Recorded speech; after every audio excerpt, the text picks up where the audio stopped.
מעשה במחשבה תחילה Lecha Dodi להתרקה בני שבת מקבלה Lecha Dodi להתרקה בני שבת מקבלה מקדש מלך עיר מלוכה קומיצי מתוך ההפכה רב לך שבט בעמק הבכה והוא יחמול עלייך חמלה Lecha Dodi להתרקה בני שבת מקבלה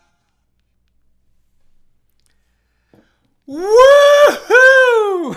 That is the only way that I can greet you, my holy brothers and sisters.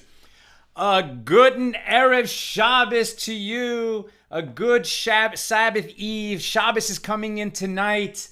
We're already have reason to celebrate, to be amazed, to be overjoyed, because Shabbos is almost with us. But today, this page, this DAF, Kuf Yud Tes, page 119 of Tractate Shabbos, the second volume of the Talmud. It is so rich. There's so much going on here. There's 8 different passages that I could teach for an hour and it would be beautiful and uplifting and inspiring.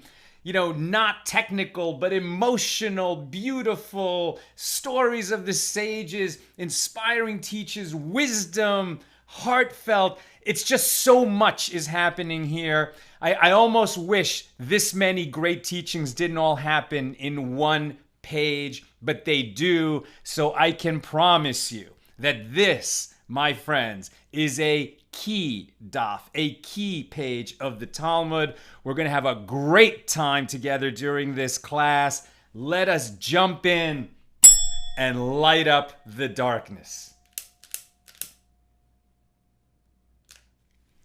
Wow, wow, wow. Who is going to be with us on this very special day? Yehudit Sobel says shalom from Florence, South Carolina. Pauline Michael, good Shabbos from Arkansas. Yehudit Sobel says, wish Nina, you and all a restful Shabbos. Christo Cheney says, good afternoon, Sal and Nina. Always great to hear from you. And good Shabbos before I forget to tell you. Good Shabbos, Christo. Leanne Dungy says, is in from Winchester, United Kingdom. Ian Chamberlain, here's to a good Shabbos. Signing in. Singing in, we will be singing. And signing in from Phoenix, Arizona. Bill Eldridge, a blessed Shabbos to you from Berkeley. Christo Cheney, in Hebrew, Shabbat Shalom, Uchulam Havarim, beautiful. To our friends, Randy Lieberman Herman, Shabbat Shalom from Florida. Gail Klein Kelly Roberts, love from Miami Springs, Florida. Paula Schmidt-Klauser, Chicago. Sue Strauss in the house from Chicago. Suzanne Duncan from Cleveland. And Carol Chappell from Cleveland. Jose Pelesed says, shalom from Guatemala. Welcome. Devorah Simon from Albuquerque. Bill Eldridge is excited. Lana Battaglia says, Shabbat Shalom from Italy. Over on YouTube, Rafael Abramov is in from Denver, Colorado, and Neil is in the house saying Shabbat Shalom from Virginia. It is great to be with you all. There is so much to cover on this page 119 of Tractate Shabbos. I can hardly believe it. Where are we? We're in chapter 16. Chapter 16 is a troubling chapter. What may we save from a fire that breaks out on Shabbos? The overall teaching is you can't put out the fire, and there's very few things that you can save. Holy books and enough food so that we can have meals on Shabbos. But this chapter is forcing us to examine what is really important in life. When you think about what you save from a fire, you're confronted with the inescapable fact that things don't really matter that much. Everything that we've got is a gift from God. Our very lives are on loan to us from God. And what we need to do when we focus, what we need to focus on while we're here is what's truly important: the love, the eternal values, the truths. Let's get into it. How did the sages honor Shabbos? We got into this discussion by saying, well, we can save food on Shabbos. We can save food from a fire, but only enough food for that Shabbos because we don't prepare during a Shabbos for what comes after Shabbos. So it's for that Shabbos. So apropos of this discussion, we're learning how did the sages themselves honor Shabbos. Rabbi Hanina would wrap himself in a garment. Let me get this in front of me. Page.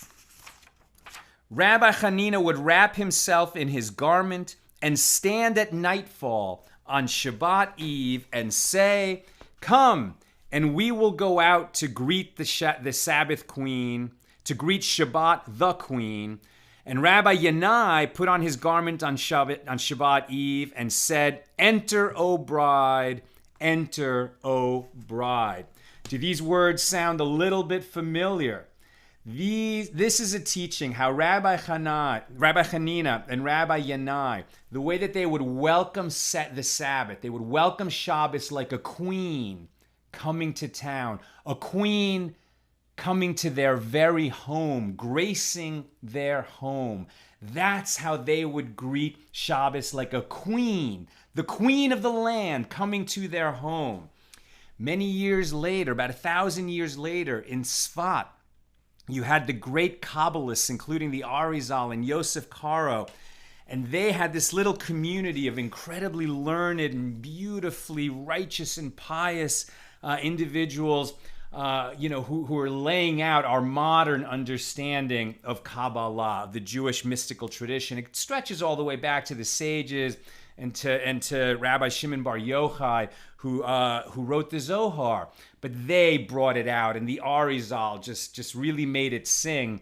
And literally they made the Kabbalah sing because it was they in that community that initiated the tradition, which is now universal in the Jewish world, to sing Lecha Dodi on Friday night for Kabbalah Shabbos as we receive Shabbos, as we welcome the Sabbath Queen. We sing Lecha Dodi, that tune that I was playing while the timer was playing at the beginning of the show. Thank you to Midrasha Rio on YouTube and their rendition of Lecha Dodi. There are so many tunes to that melody. I'm a terrible singer. I'm even going to sing something else today. I'm not going to butcher Lecha Dodi with my awful voice. But certainly go online. There's so many beautiful versions. The Maccabees have wonderful Lecha Dodi rendition, among others.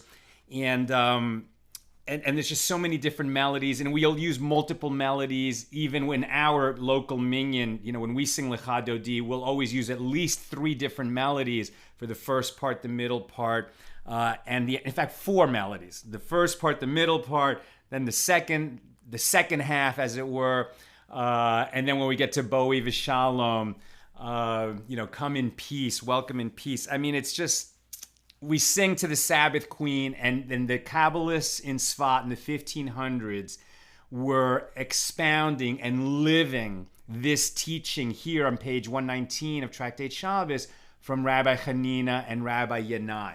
And this idea of you got to get so excited about Shabbos coming in that it's like a royal visit to your home, right? Imagine if the Queen of England was coming to your home, but it's infinitely greater than the Queen of England. It's the Sabbath Queen coming to your house. And we got to generate that kind of excitement. And so when we sing these words, Lecha Dodi, I'm not going to sing it. I'm just going to say it for now. Let me see. Come, my beloved, to greet the bride, the presence of the Sabbath. Let us welcome. Welcome, my beloved, to greet the bride, the presence of Shabbos. Let us welcome. Guard and remember in a single utterance that made us here, that God, the one and only, made us here.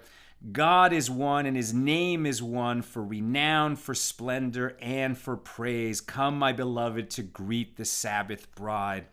Welcome the Sabbath. Come, let us go, for it is the source of blessing.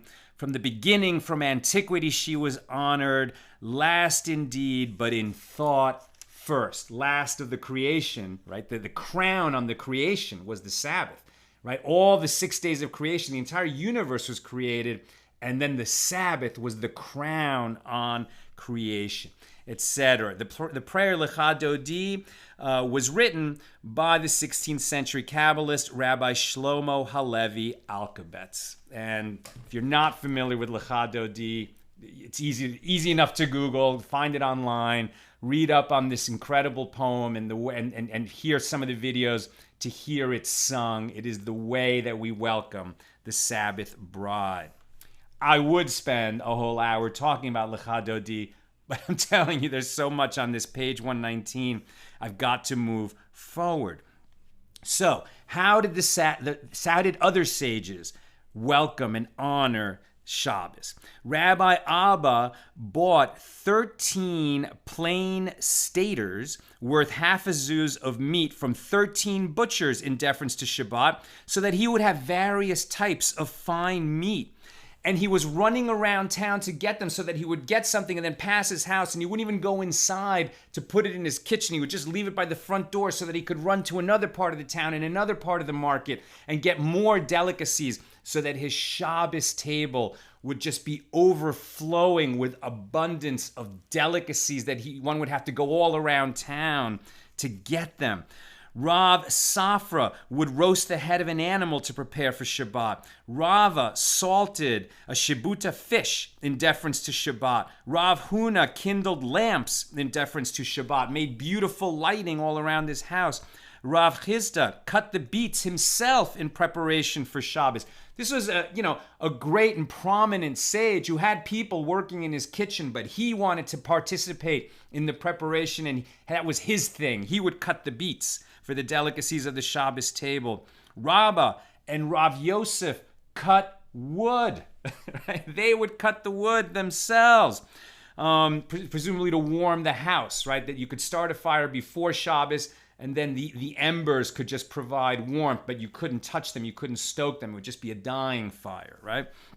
Rabbi Zera, or maybe he was preparing, they were cutting the wood so that the people in the kitchen could cook all during the day on Friday over that wood, and to make the bread over that wood, and then it would be there at the Shabbos dinner. Rabbi Zera prepared thin sticks for kindling the fire in the oven. Rav Nachman Bar Yitzchak would load objects on his shoulder and enter, load objects on his shoulder and exit. He was the one busying himself with doing the mundane, menial, the blue-collar work, as it were, just carrying the furniture in and out. Nothing was beneath the sages, no matter how mighty, respected, how dignified they were. I mean, imagine them like revered professors at a college running around all day, on Friday doing the work with their hands to make ready for Shabbos. Okay, then we have a story. I've actually shared this story before for the people who are on my Friday WhatsApp list. And this story, the idea of this story is that if you invest in Shabbat, it'll pay off, right? You should never think, I would love to do more for Shabbos, but, we got to be careful. I mean, certainly you shouldn't go beyond your means, right? Whatever your means are, just do what's within your means. But if you're not sure, spend on Shabbos. It's worth the investment.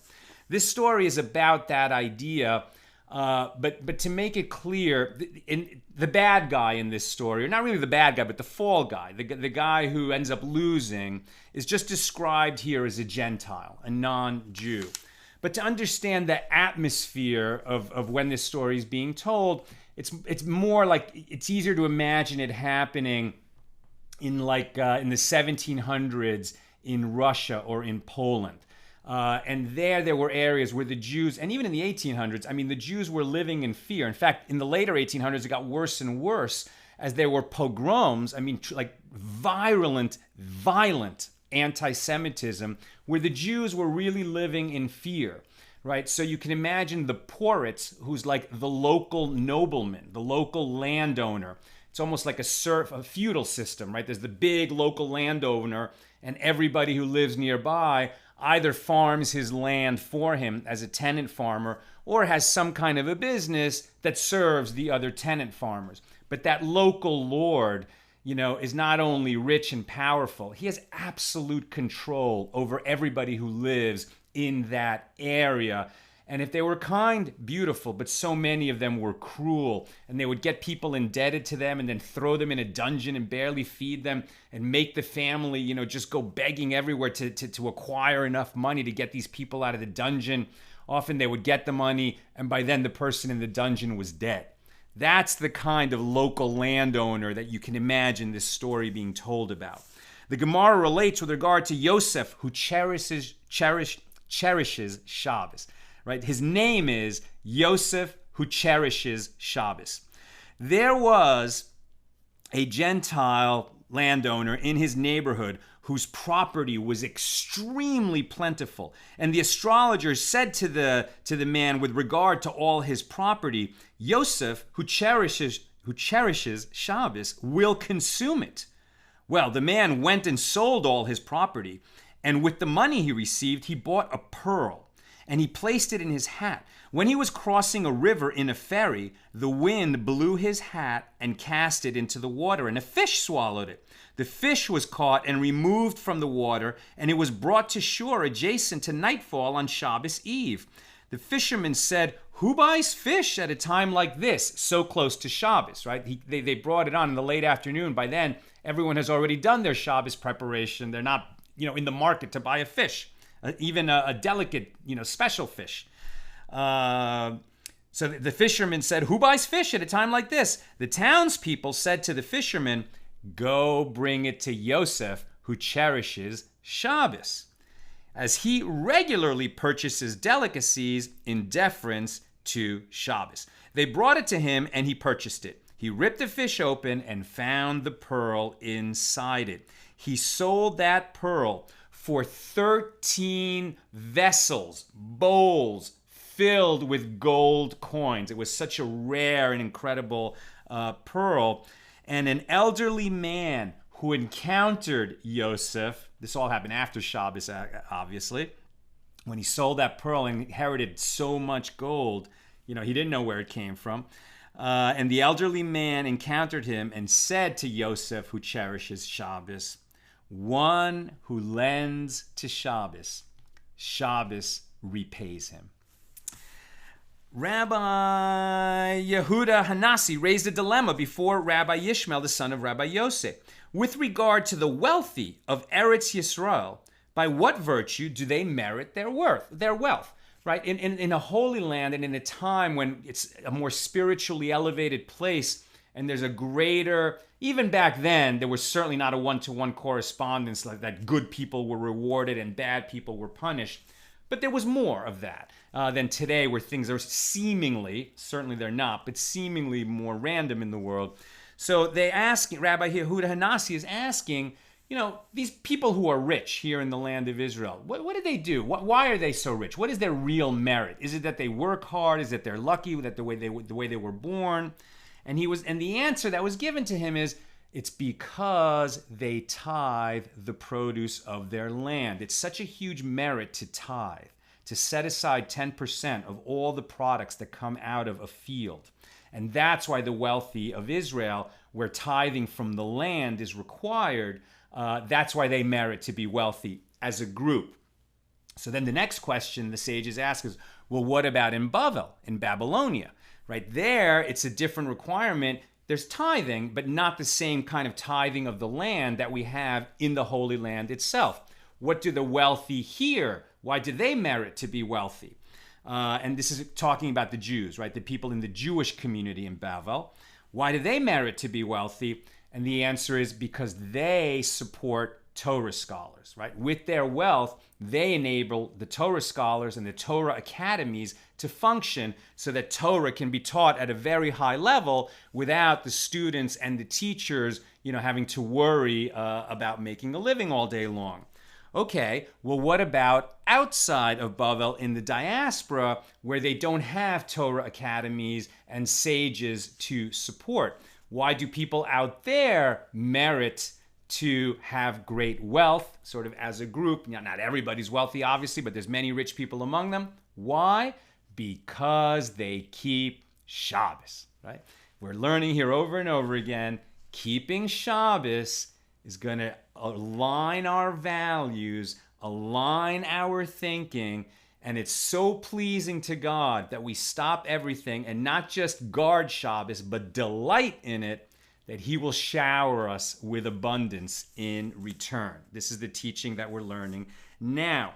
A Roman emperor said to Rabbi Yehoshua ben Hananiah, why does the fragrance of a cooked Shabbos dish diffuse? Right? Why is there such a beautiful smell coming from the food that you eat on your Shabbos tables?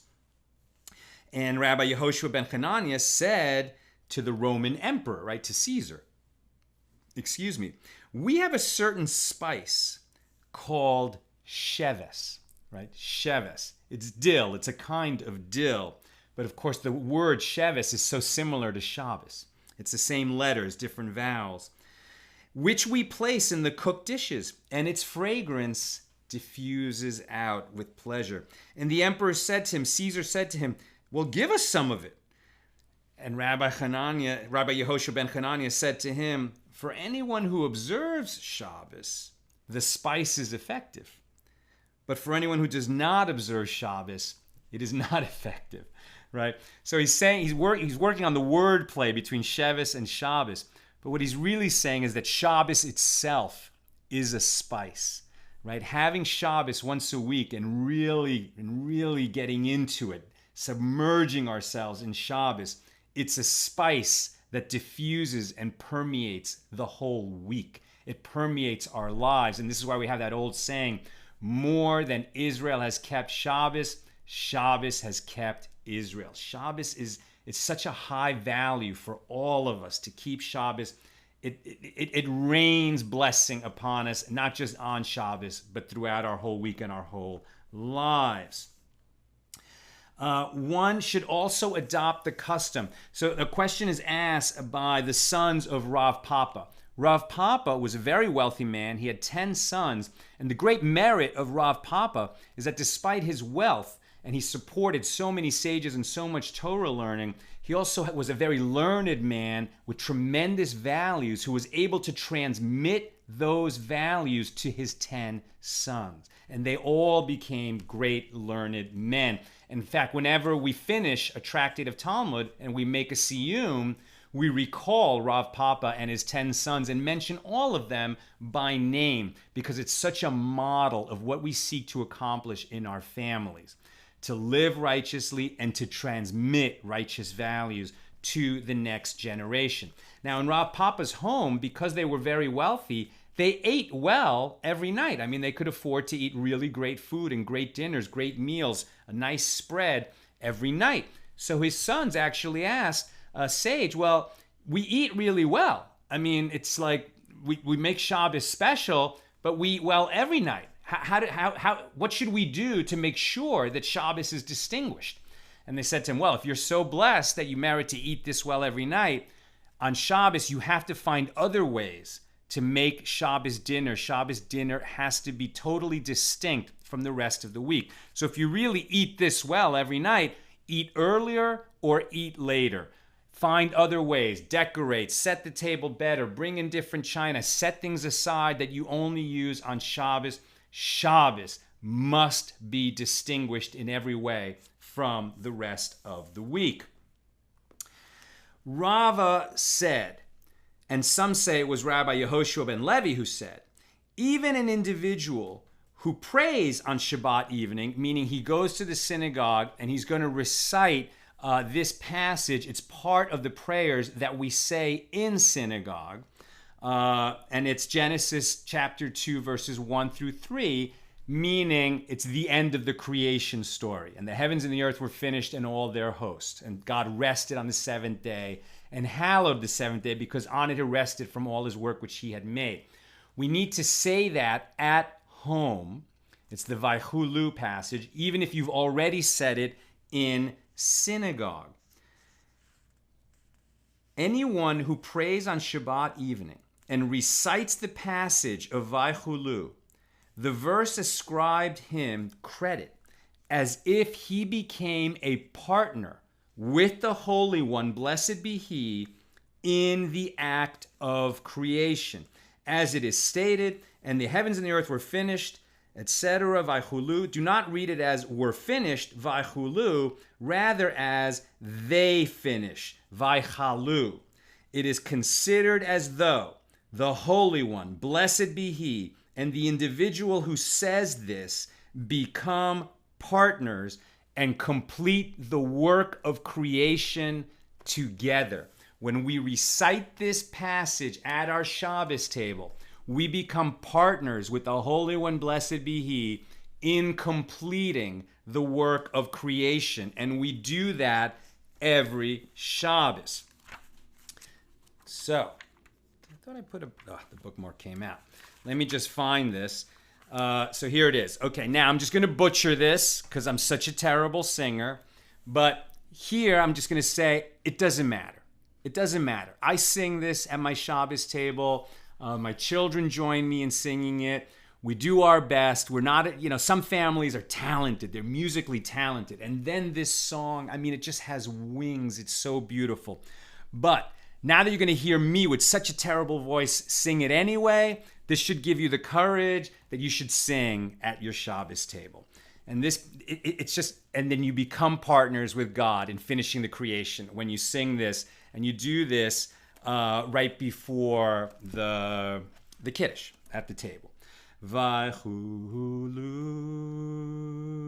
hashamayim v'haaretz v'chol tzva'am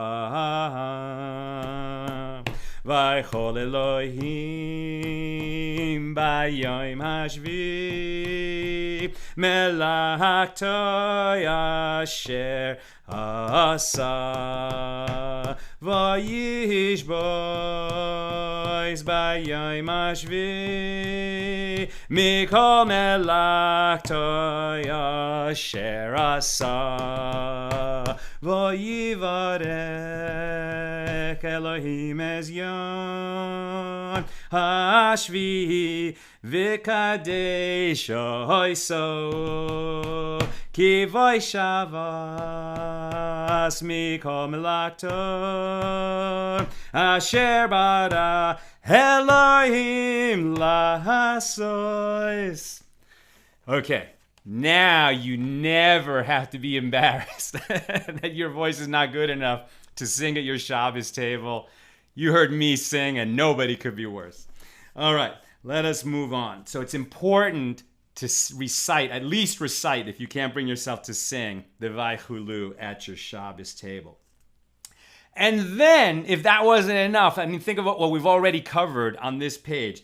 But now we have the source of the song that opens every Shabbos dinner, Shalom Aleichem. Shalom Aleichem, that's a song that pretty much every Jew has heard, and lots of non-Jews too, when we welcome the ministering angels who accompany us home from the synagogue.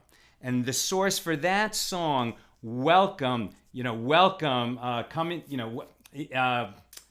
peace to you, my brothers, right?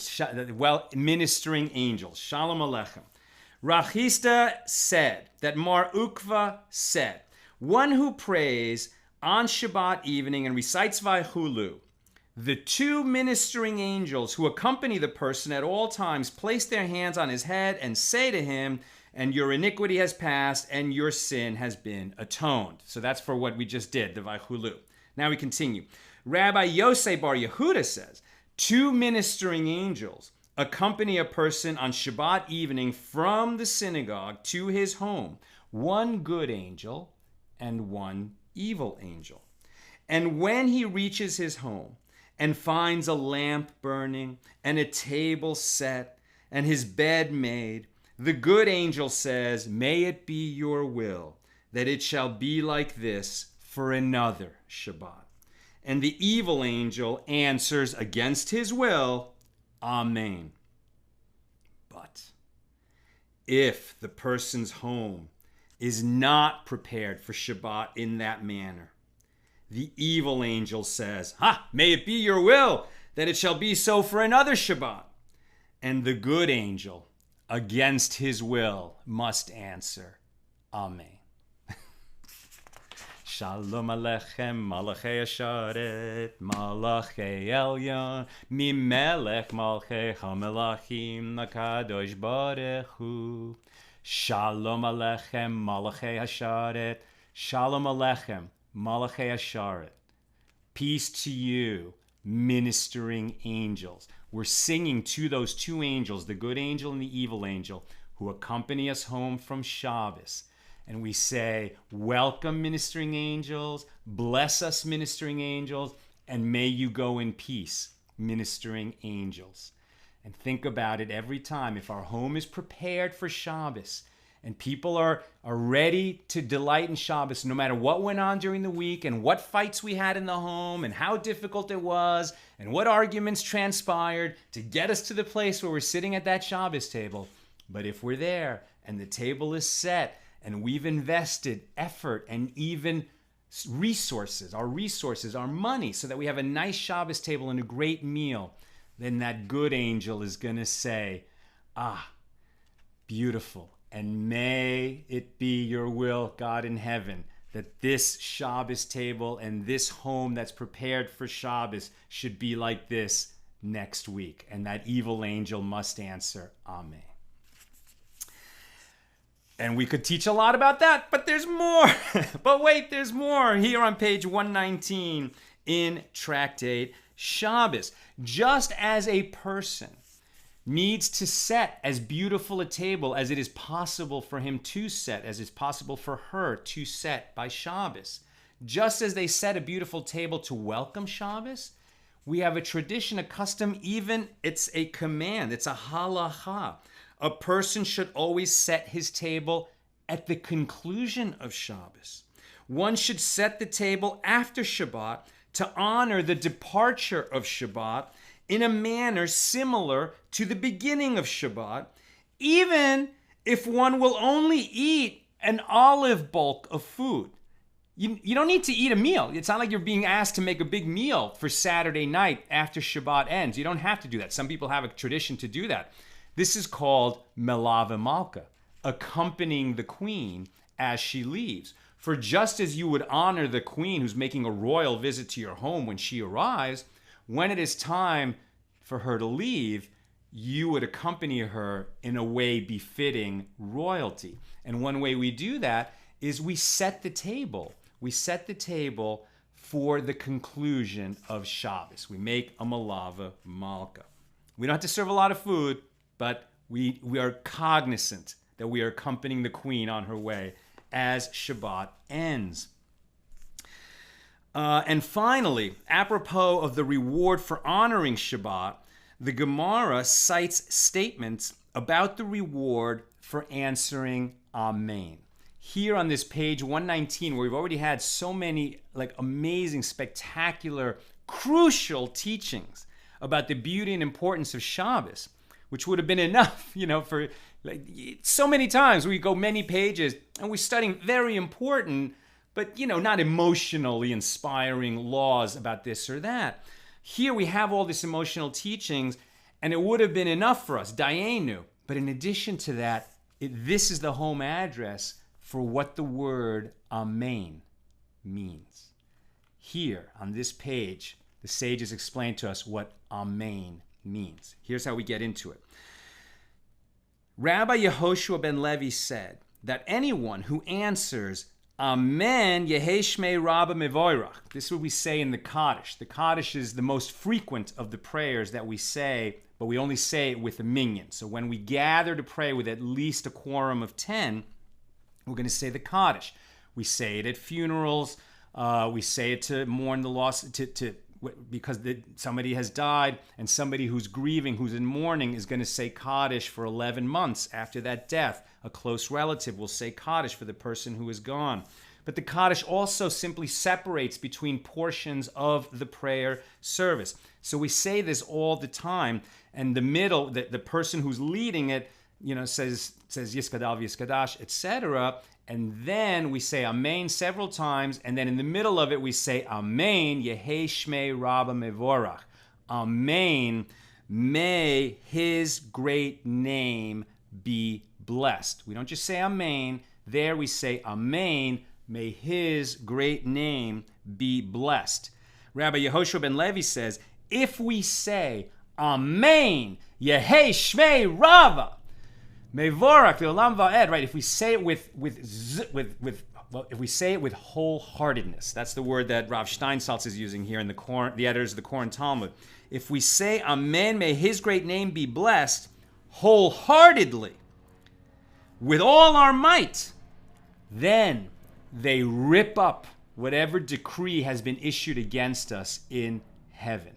In other words, one who says Amen, may his great name be blessed, with a full heart, whatever our transgressions have been in the past, we're going to go a long way toward having those transgressions forgiven in heaven. What is the source for that? When punishments are annulled in Israel, when the people offer themselves, bless the Lord. Right? When people bless the Lord, punishments are annulled in heaven. That's from the book of Judges, chapter 5, verse 2. What is the reason for when punishments are annulled? Because the Jewish people blessed God. When one recites Amen, may his great name be blessed, and blesses God, his punishment is annulled. Rabbi Chiya bar Abba said that Rabbi Yochanan said, even if one has within him a trace of avodah zarah, idolatry, it is the opposite of blessing God, right? Idolatry is to worship idols of wood and stone. God hates when we do that. God really despises idolatry. And yet, even if a person has a trace of idolatry still in him, when he answers Amen with a full heart, he is forgiven. It is written here in the verse above, when punishments, peraot, are annulled, and it is written there with regard to the sin of the golden calf, and Moses saw that the nation was wild, paru'ah, for Aaron had let them loose from anyone who might rise against them. Even one with the wildness of idolatry is forgiven. Reish Lakish said, one who answers Amen with all his strength, they open the gates of the Garden of Eden before him, as it is stated, open the gates, and a righteous nation shall come who keeps the faith. Do not read who keeps Shomer, the faith, Emunim, but rather who say Sheomerim, Amen. Those who say Amen, those who guard Amen. What is the allusion of the word Amen? Rabbi Hanina said, it is an acronym for El Melech Ne'eman, God the faithful King. Amen. Made of the three Hebrew letters Aleph, Mem, Nun. Aleph, El, or we would normally say Kel, but now I'm teaching it to you, but that's a name of God. Melech, King, and Ne'eman, faithful. The letters Amen are an acronym for God is a faithful King. That's what we're saying when we say Amen, right? When we say, because what do we say Amen to? We say Amen to a prayer. We say Amen to a blessing. We say Amen to good things that are desired in this world. And what we're saying is God is a faithful King. He will make good things happen in this world. It may not appear that way to us immediately because we have the limited vision of a human being. But in the greater sense, and once we leave our shell in this world, when we return to the world of souls, we will see that everything was for the good because God is a faithful King. And our faith that that is so is summed up by this word, Amen, and is fully related to emunah, faith. God is a faithful King. Having given all these incredibly positive teachings about Shabbos and about Amen and emunah, faith, the sages are now going to move on and give us a bunch of warnings. What if we don't behave this way? What if we don't honor Shabbos? I'm going to run through these because they're not as inspiring. It's quite the opposite. These are warnings. And then I'll come back. I want to leave us on a high note because this is such a beautiful and positive daf. And I thought about skipping these warnings, but that would not be the truth. The truth is the reward has just been laid out for us if we will keep Shabbos and keep it with our oomph, with all our resources, and if we'll love God and God's Shabbos with all our resources. Well, what if we don't? Rav Yehuda, the son of Rav Shmuel, said, in the name of Rav, fire is found in a place where they desecrate Shabbos. And so why was Jerusalem destroyed? Why was Jerusalem destroyed? Why? Not just why was the temple destroyed, but Jerusalem was mostly destroyed. Why? The sages will teach both the first temple and the second temple were not destroyed because a mightier empire came along, right? Nebuchadnezzar in the case of the first empire from Babylonia, and Rome in the case of the second temple. They were just instruments of God to punish us because we had disappointed God. We had strayed so far from what was asked of us. And what were the ways in which we strayed? One was the Jews weren't keeping Shabbos. They were desecrating Shabbos regularly.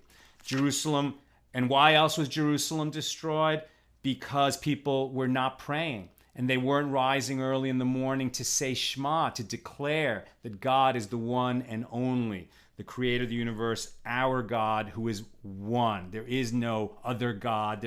All idols are false. Why else was Jerusalem destroyed?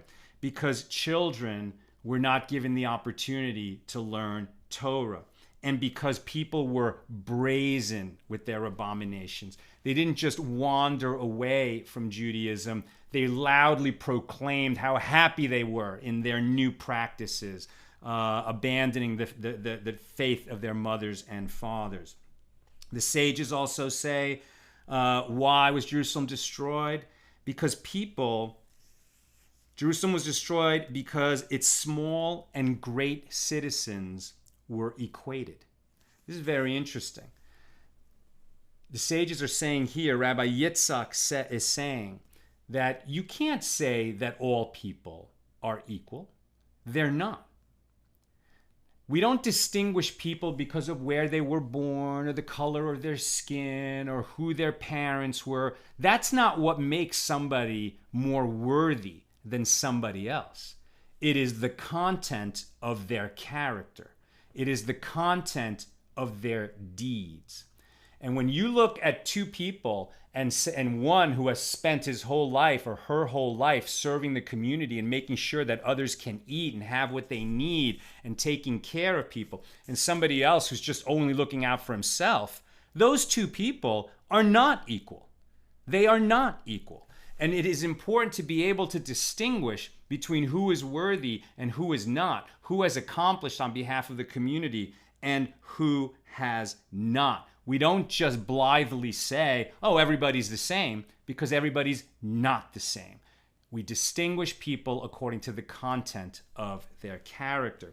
The sages also say that Jerusalem was destroyed because people disparaged Torah scholars. Who are the Torah scholars? The Torah scholars were saying to them, like the prophets were saying at the end of the first temple period, you're way off track. We were given this land and the opportunity to live in it and to be a cherished nation of the Lord if we would follow the law. We were given this opportunity to be a cherished nation provided that we behaved like righteous, upstanding citizens worthy of that land. And now we had gone so far astray that we were clearly going to give up that right. And people could see it coming. It's not like no one could see it coming. The prophets in the case of the first temple and the sages in the case of the second temple were warning the people that their behavior was going to cause them to be driven from the land. What did people do? They didn't just not listen. They mocked the people who were warning them that their behavior would lead to a tragedy. Mockery was the way that they dismissed the important and truthful warnings of what was to come. So, what is the antidote to all of these destructive forces? Transmitting our righteous values, eternal values, to the next generation.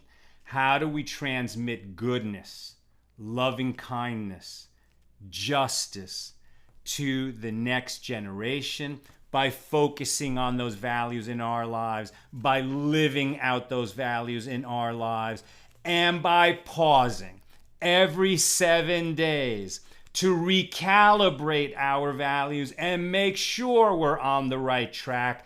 It is built into the system. God made a system where every 7 days, stop what we're doing and ask ourselves, are we on the right track? What is the right track? What are the eternal values that we aspire to live by? Let's study those values in the Torah. Let's reconnect with those values. Let's reconnect with what's most important in our lives, that is physical and tangible, meaning people.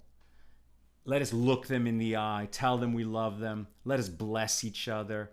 Let us stop all the hurrying and the screens and the trolling and the criticisms and the mockery.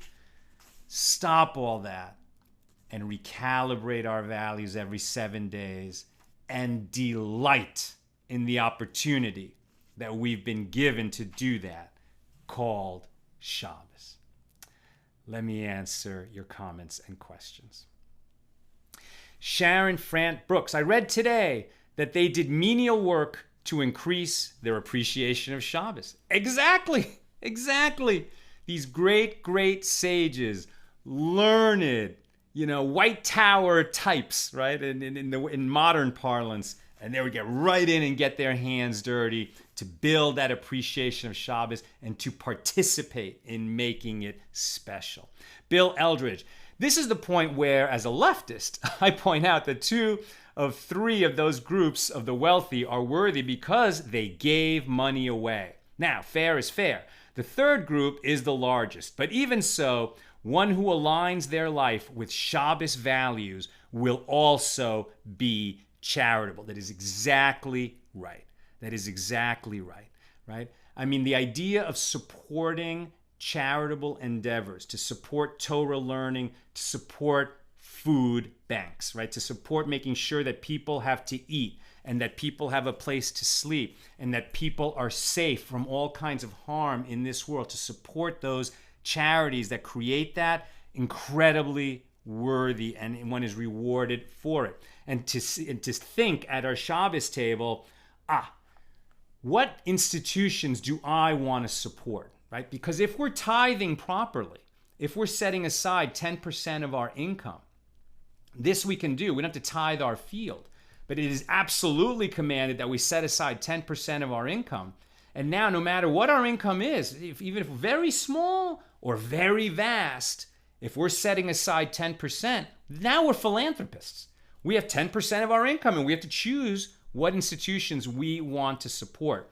Thinking about what institutions I want to support is another exercise in what are my values. I did put a link in the Facebook description. I just want to make it available to people. If you want to support the work that we do here, there's a link there because we are certainly sharing Torah on a large scale with a lot of people who would otherwise not have it in their lives. If you find that worthy, please support our 501c3 nonprofit. Christo Cheney, Sal, you're a much better singer than you say you are. No, I'm not.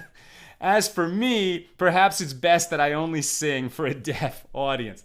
I'm a terrible singer and I know it. I just don't let it stop me. Sharon Frant Brooks, my dad taught us that you say Vayhi Erev Vayhi Voker softly, but then Yom HaShishi Vaychulu Hashemayim loudly as an acrostic for God's name to open the singing of Vaychulu. Beautiful. So right before you say, and God bless the 7th day, we say before that, and there was evening and there was morning the 6th day. And then the heavens and the earth were finished and all their host, right? So she's saying we say that, and the heavens and the earth were, so there was evening and there's morning, the sixth day, we say that softly. That's pretty. Carol Parker says, gosh, you can really sing. Pauline Michael says, you sing well. Nina, are you hearing this? People are way too kind. Way too kind.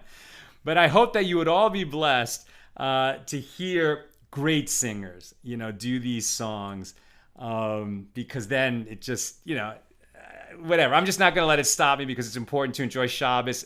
And I do believe, I will actually say this. We're told when we're young, oh, you can sing and you can't sing. And the people who are told, well, you can't sing, they say, well, I don't want to embarrass myself and I don't want to make other people suffer with my singing, so I guess I just won't sing. And it's tragic because then that person, is just never going to get that joy that singing can bring, right? So it's terrible to tell a child that. Don't ever tell a child that they can't sing. Just let them sing. And, and if they're going to sing loud and they're terrible, well, put up with it. Because people shouldn't be deprived of that joy. Nonetheless, we all know that there are great singers, and listening to them or singing along with them, which is it's so much easier to sing well, or at least acceptably, when we sing along with somebody who's a great singer and a gifted song leader. And so may we all be blessed to have song leaders at our home. We've been blessed that we've had Moshe Storch at our Shabbos table a bunch of times, and what a gift that has been. And I really can't wait until things normalize a bit and we can get Moshe in here for this show. I really hope that it's going to be somehow possible, even if I have to step out of the room and he steps in, when we make our siyum, God willing. Right now we're at page 119, so Tractate Shabbos has 150 pages, and so when we get to page 150 of this Tractate Shabbos, you always make a siyum, a celebration, when you finish a tractate. That's actually taught on this page as well, and maybe we can get Moshe in here to do some singing at that moment. And finally, Cielito Pascual says, hello from South Seattle. Where can I read more about Enoch? I'm not sure. That's it. But that question is easily Googled. And Bill adds, my choir director at my parish is not a person with a temper until he finds out someone had a singing teacher in their childhood who told him they couldn't sing, and then he gets rankled. Bill, I like your choir director. I'm with him. All right, my friends. That is what I've got for us today. This was a key DAF. This is page 119, Tractate Shabbos.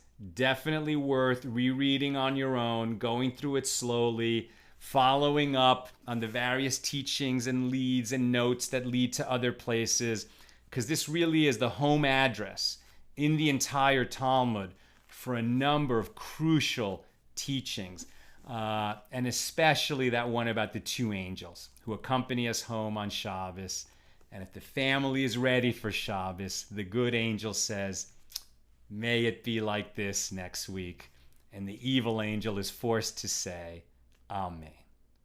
Good Shabbos.